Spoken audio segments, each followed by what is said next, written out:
Gentleman from Colorado is recognized. Thank you, Mr. Chairman. Secretary Mayorkas, last time you were here, I told you that my constituents consider you a traitor.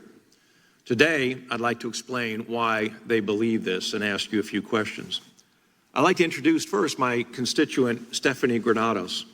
She lives in Loveland, Colorado, with her mother, Monica, and younger brother, Axel. She is 24 years old, bilingual in English and Spanish, a Christian woman who works as a restaurant server and is a loyal friend to those around her. Unfortunately, Mr. Secretary, that's only what I wish I could tell you about Stephanie. Stephanie's dead. A year ago, this young woman was poisoned. She never made it to age 24.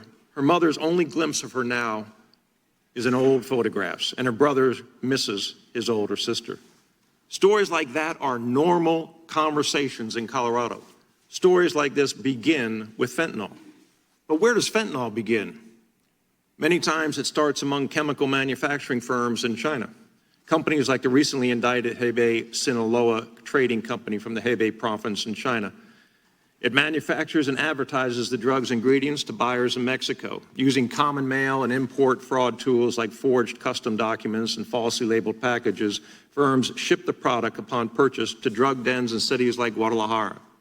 After preparation, these facilities finish the product and smuggle it by truck, by car, and by humans across our southern border.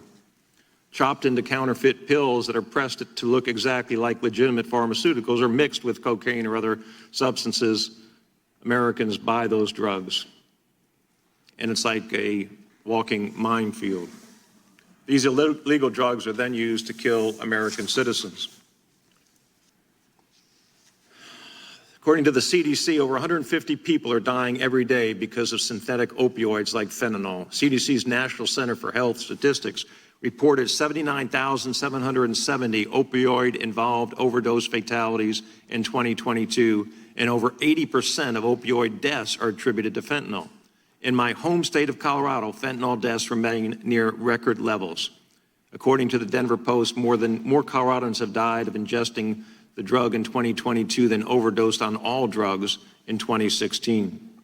And according to the Department of Justice's latest report on the subject, 64% of federal arrests involve non-citizens committing crimes, despite them comprising only 7% of the population.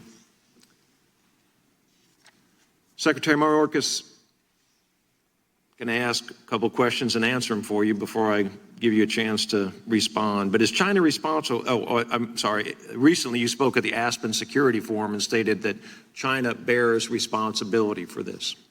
Is China responsible for keeping the southern border open to smugglers? Nope. Is China responsible for the Mexican cartel's emboldened attitude in the American drug trade? Nope. Is China responsible for the impunity of more illegal aliens committing crimes in America? Nope. Is China responsible for the record high 98 aliens on the terrorist watch list crossing the southwest border in 2022? Nope. Is China responsible for the 856 illegal aliens who died while crossing the southwest border last year? No. And that's more than 300 deaths, by the way, than 2021, and more than 3 times as many in 2020. Is China responsible for the 9,200 aliens with criminal convictions crossing the border illegally just this year to date? No. Is China responsible for the estimated 1.5 million illegal alien gotaways that crossed the border undetected under your watch? No. Is China responsible for the 1.2 million removable aliens who have been told by a judge that they must leave the U.S. but insist on staying? Secretary Mayorkas, it is your responsibility to secure our border against fentanyl trafficking. The fentanyl killing thousands of Americans every year is a direct result of your dereliction. When people die of fentanyl poisoning, it is your fault. What would you say to Stephanie Granados' family if they were here right now?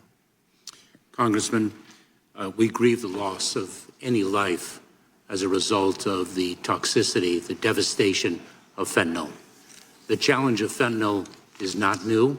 It has been escalating for more than 5 years. I believe there were more than 50,000 overdose deaths from fentanyl in 2020. This is a scourge that all of us have to work together to combat.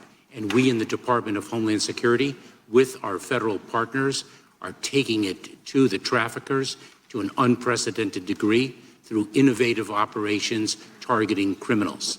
And I stand by my statement at Aspen that China does bear responsibility because many of the precursor chemicals and the pill press equipment that are used to manufacture fentanyl does originate from there. This is a complex problem. We are taking it to the criminals, and I look forward to working with you, Congressman, to address this challenge, which has been only building over many years in this country. I yield back, Mr. Chairman. Yields back. Gentlelady from Texas recognized.